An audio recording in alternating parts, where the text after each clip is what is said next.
수능이 얼마 남지 않았습니다. 정말로 수능을 위해서 열심히 공부한 우리 학생들과 또한 수시에서 최저 학력으로서 내가 어느 정도는 수능에 나와야 된다라고 마음 졸이면서 공부하는 친구들, 그리고 우리 1, 2학년 학생들 중에서 과연 몇 점을 맞아야지 내가 정시로 대학 갈 수 있는지, 그리고 또 우리 1, 2학년 학생들 중에서 나는 수시보다는 정시로 하는 게 맞지 않을까라고 하면서 정시파의 길을 가려고 야금야금 준비하는 친구들, 한번 이 영상을 보았으면 좋겠습니다.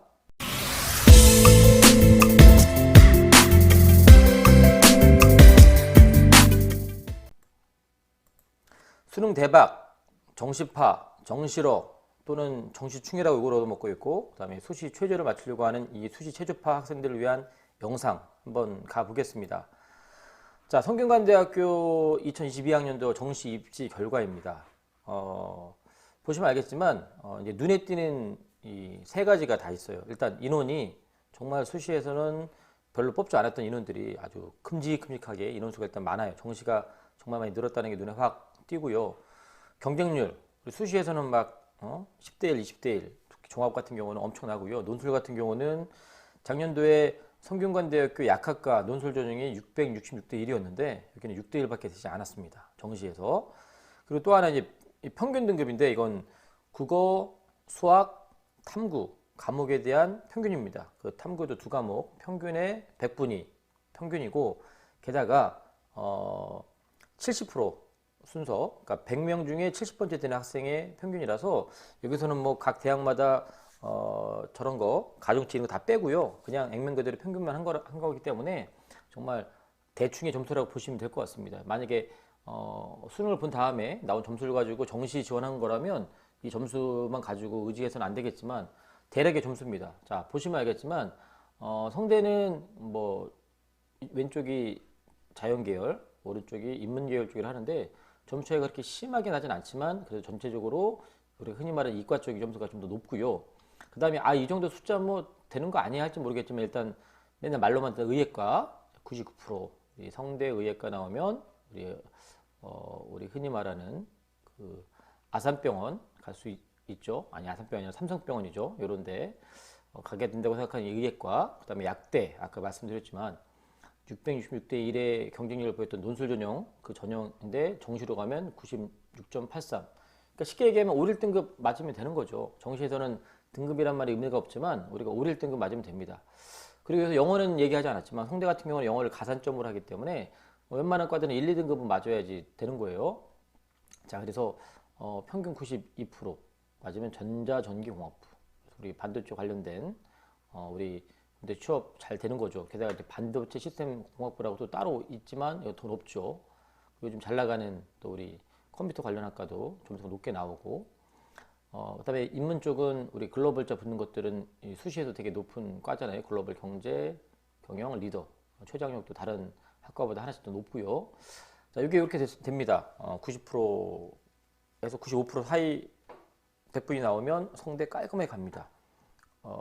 우리 고3 학생들 수능 준비하는 친구들 입장에서 이 점수가 얼마나 어려운지는 다 알 거라고 보고요.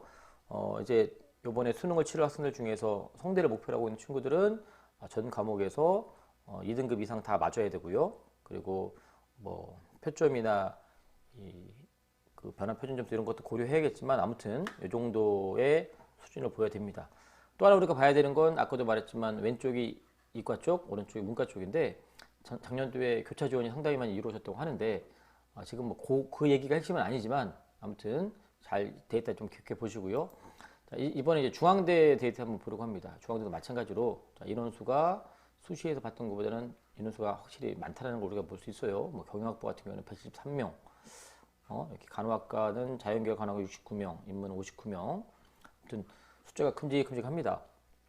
자, 중앙대 같은 경우도 정시에서 수학의 비중이 전반적으로 높아요. 인문자는 다 높은 편이고, 그다음에 영어는 다 가산점을 주는데, 특히나 우리가 교차 지원 많이 한다 그랬잖아요. 아까 보시면 알겠지만 인문보다는 자연 쪽이 점수가 높게 나오는데 성대보다는 조금 낮긴 하지만 아무튼 의학부 마찬가지로 98.30, 그다음에 약학부 95.80. 뭐 성대하고 큰 차이 나지 않지만 아무튼 요 조그만 이 100분이 1.2점 차이가 그래도 대학의 그 색깔을 달리 하기 때문에 참고하시고, 마찬가지로 중앙대 내에서도 가장 이제 인기 있는 학과 중에 하나가 이제 AI 학과, 그다음에 컴퓨터 관련 부분이죠. 그다음에 창의 IC 공과대학.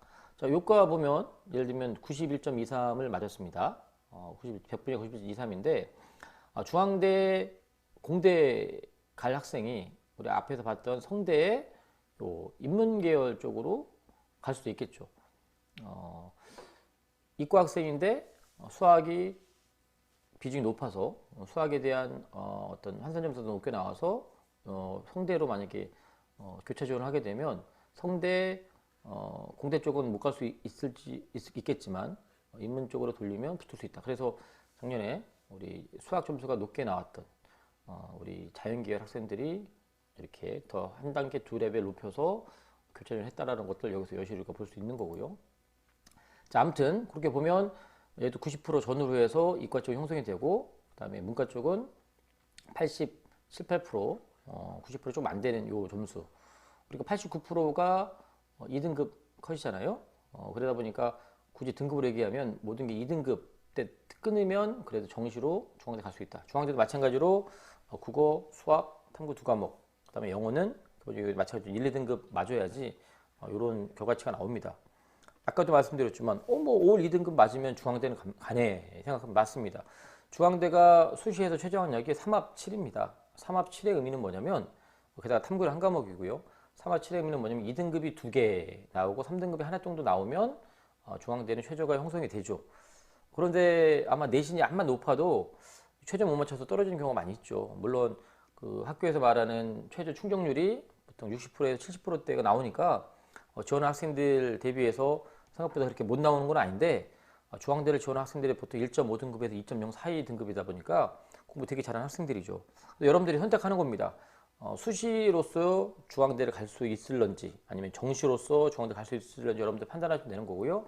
만약에 이번 수능을 2주도 채 남지 않은 수능을 준비하는 입장에서 중앙대를 바라보는 여러분들의 시선이 정시로서 중앙대를 바라보는 입장이라면 모든 영역에서 90% 가까이 100분위를 만들어내면 여러분들 중앙대 웬만하면 갈 수 있다는 거. 우리 인문 쪽에서는, 자연 쪽에서는 되는 데 있고 안 되는 데 있겠지만, 자, 건국대를 한번 보겠습니다. 이게 뭐 굳이 뭐 서울대로 한 건 아니겠지만 보통 이렇게 우리가 흔히 말하는 건동홍숙 뭐 그다음에 중경외시 뭐 이렇게 얘기하는 것처럼 한번 봤을 때 마찬가지 여기도 인원수가 그래도 수시 대비해서는 좀 많은 편이고요. 그다음에 오른쪽에는 인문보다 왼쪽에 자연이 그래도 좀 더 좀 높은데 그렇게 큰 차이 나지 않습니다. 건대는 영어가 100분이 영어가 이 뭐랄까요 그 퍼센테이지 안에 들어옵니다. 아까 성대하고 중앙대 같은 경우는 영어를 가산점으로 주는 대학이었다면 여기는 영어도 각 인문 자연에서 한 15% 정도 그 뭐랄까요 그 평가 안에 들어가 있습니다. 그래서 예를 들면 인문 같은 경우는 국어 30% 반영 비율이, 그다음에 수학이 25%, 탐구가 25%, 그다음에 영어가 15% 이렇게 들어와요. 자연 같은 경우는 국어가 20, 수학이 35, 과학이 25, 영어가 15 이렇게 들어와서 그 뭐랄까요 앞에 있는 그 대학하고 평가하는 시스템이 약간 다르긴 하지만 어찌됐건 그렇게 우리가 지켜보면 그럼 건대 정도 가려면 어떻게 되느냐. 자, 인문 쪽은 85% 전후 85에서 90 사이에 형성이 되면 인문 웬만한 과는 다 간다. 그럼 자연은 그거보다 조금만 더 높이면 되겠죠. 조금만 높여서 조금만 더 높게 맞으면 자연 쪽에 건대도 웬만하면 붙는다. 전기전자 그리고 컴퓨터공학, 자, 이런 거 전통적으로 우리 인기 있는 학과, 그다음에 요즘 환경보건이 또 많이 뜨고 있기 때문에 환경보건도 좀 높게 형성이 됐고 경쟁률이 5대1 전후로 그죠? 학과에 따라 약간 다르긴 하겠지만 우리가 수시에서 봤던 경쟁률 대비해서는 경쟁률이 이렇게 높지 않다는 걸 볼 수 있죠. 자, 그러면 만약에 건대 전기전자를 썼던 89.67을 맞았던 학생이 건대를 전기전자를 포기하고 나는 학과보다는 대학을 보겠다. 그럼 그 학생이 만약에 아까 여기서 89.67의 이 100분위, 물론 이제 학교 건대 평가 시스템과 중앙대 약간 다르긴 하겠지만 아까도 말씀드린 러프하게 대충 얘기하면 건대에 전기전자 갈 수 있던 학생이 만약에 중앙대 문과 쪽으로 돌리면 웬만한 과들은 다 들어올 수 있는 거예요. 나는 건대보다는 중앙대라고 하는 대학이 더 마음에 든다. 그러 나는 나중에 복수 전공이나 아니면 뭐 대학 가서 다른 형태로 요즘 많이 하죠. 융합전공이든 아니면 뭐 부전공이든 이런 걸 통해서 나는 할 거다 그러면 이렇게 과를 바꿔 탈 수 있는 거죠. 대학의 한 레벨 더 높아질 수 있는 거예요. 교차 지원이 올해도 많이 일어날 것 같고요. 숭실대 같은 경우는 건대보다는 그래도 조금 우리가 낮아진다고 보면 숭실대도 마찬가지로 자, 경쟁률 놓고 보면 그렇게 높진 않죠. 10대 1이 형성되지 않으니까 5대 1, 6대 1 이렇게 되는 거고요. 오른쪽이 문과 쪽, 왼쪽이 이과 쪽인데 자, 이과 쪽 같은 경우는 뭐 과 선호도에 따라 약간 다르긴 하지만 여기도 마찬가지로 전자정보가 꽤 높네요. 88. 그 다음에 전통적으로 뭐 컴퓨터나 화공 이런 과들은 높죠. 예를 들면 화학공학과 86.83 맞은 학생이 말씀드린 숭실대 화공을 포기하고 건대에 문과 쪽으로 하게 되면 숭실대보다 난 건대가 더 좋아 그러면 충분히 갈아탈 수 있는 거죠. 저는 오늘의 포커스는 교차 지원의 얘기를 하려고 한 건 아니지만 여러분들이 수능을 봤을 때 문과가 됐든 이과가 됐든 보통 80% 85% 이상 맞으면 내가 어디 정도 가느냐. 중요한 건 이 숭실대마저도 평가하는 시스템들이 앞에서 정시다 보니까 우리 흔히 말하는 수능의 모든 영역들을 다 이렇게 골고루 잘 봤을 때 이 정도를 유지하면 됩니다. 단국대학교 알아보겠습니다. 단국대도 마찬가지로 일단 정시의 인원들이 아주 큼직큼직합니다. 많이 뽑죠. 자, 경쟁률도 그렇게 높지는 않고요. 평균을 봤더니 왼쪽이 자연계열, 오른쪽이 인문계열인데 인문계열보다 자연계열이 좀 더 점수가 높다라는 게 가시적으로 좀 보이고 있습니다. 단국대도 마찬가지로 수능 점수의 영역별 반영비를 놓고 보면 기본적으로 국어 수학 비중이 높고요. 그다음에 탐구하고 영어도 이 반영 비율 안에 포함되어 있습니다. 특히나 우리 뭐 이 흔히 말하는 경제 경영 관련된 이런 학과들 같은 경우는 수학을 좀 더 높게 보고요. 그래서 우리 정시로 지원했을 경우에는 우리 이과 학생들 중에 수학 잘 나온 아이들이 문과로 충분히 교차 지원하게끔 매력적으로 다가오죠. 어찌됐건 단국대 보니까 80대 초반, 그다음 70대 후반대 맞으면 붙습니다. 그런데 계속 강조하지만 한두 과목을 잘해서 그런 게 아니라 국어, 수학, 영어, 탐구 두 과목 이렇게 평균 80% 나오면 웬만한 과는 갈 수 있다라고 보시면 되겠고요. 문과 쪽은 75에서 80% 사이면 웬만큼 간다. 마찬가지로 이제 수도권까지 이제 내려오긴 했지만, 자 예를 들면 자 이 단국대학교에서 여기도 마찬가지로 컴퓨터 공학과에 작년에 이제 합격 데이터잖아요. 82% 정도 맞은 학생이 나는 이제 경기도 수도권보다는 나는 서울인 대학을 가고 싶어요. 그래가지고 컴퓨터 공학을 포기하고 우리 성실대 같은 경우는 이렇게 인문 쪽에, 그렇죠? 인문 쪽에 점수 맞춰서 가게 되면 갈 수 있는 과들이 보일 수 있다라는 거죠. 하나 더 건대 같은 경우는 뭐 확답은 하긴 어렵겠지만 잘만 골라가면 물론 이게 70% 점수다 보니까 쉽진 않겠지만 아무튼 서울에 있는 대학까지도 충분히 갈 수 있다. 그래서 아무튼 그거는 정시 데이터 나온 다음에 충분히 고려될 부분이고 그렇게 지원하는 게 옳고 그르냐의 판단은 이제 나중 문제인 것 같고요. 일단은 정시를 희망하고 있는 우리 1학년과 2학년 학생들 중에서 나는 평균 이 정도 점수 나올 수 있다 그러면 그 방향으로 쭉쭉 공부해 나가면 됩니다. 그리고 우리 3학년 학생들 중에서 나는 정시 지원을 위해서 수시에 원서도 쓰지 않고 수능을 위해서 이렇게 일을 갈았다 이 친구들은 다시 한번 강조하지만 한두 과목이 아주 과하게 괴리가 발생하면 쉽지 않죠. 그래서 내가 어느 정도 점수대를 유지해야 되는지 그래서 경거망동하지 마시고 남은 시간 잘 관리하시고 또 과격하게 생각하지 마시고 꾸준하게 유지하는 게 중요하다.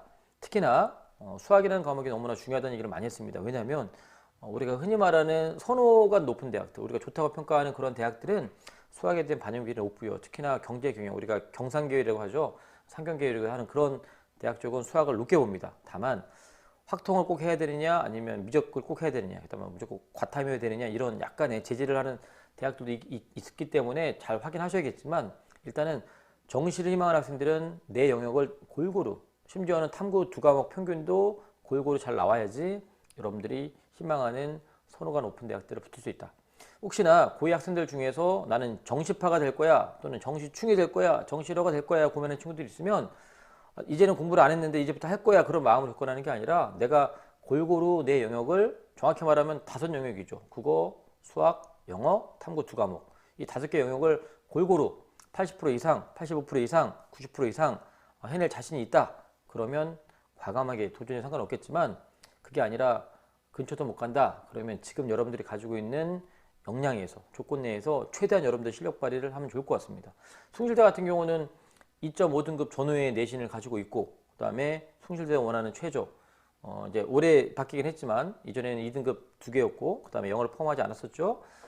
올해 같은 경우는 2등급 2합 5 이렇게 바뀌었잖아요. 보통 2등급, 2, 3등급 이렇게 나오면 붙을 수 있는데 내가 수능을 2과목만 잘 준비하고 나머지 학교 생활 충실히 하면서 학교를 갈 수 있을런지 아니면 다 때려치고 오로지 수능에만 몰빵해서 학교에서도 선생님들이 뭘 하든지 말든지 나는 마이웨이 갈 거다 이런 방식으로 갈 건지 아니면 다른 방식으로 나는 다 해낼 수 있을런지의 고민을 여러분들이 많이 해보시고 그리고 판단하시고 결정했으면 좋겠습니다. 제일 중요한 건 올해 고3 학생들 수능을 치른 학생들 중에서 정시로 대학을 가려고 하는 학생들은 골고루 평균 점수를 이렇게 유지하게끔 여러분들이 마무리 잘 해주셨으면 좋겠고 그래서 원하는 결과가 잘 나왔으면 좋겠습니다. 다음에 더 알찬 영상으로 만나보도록 하겠습니다.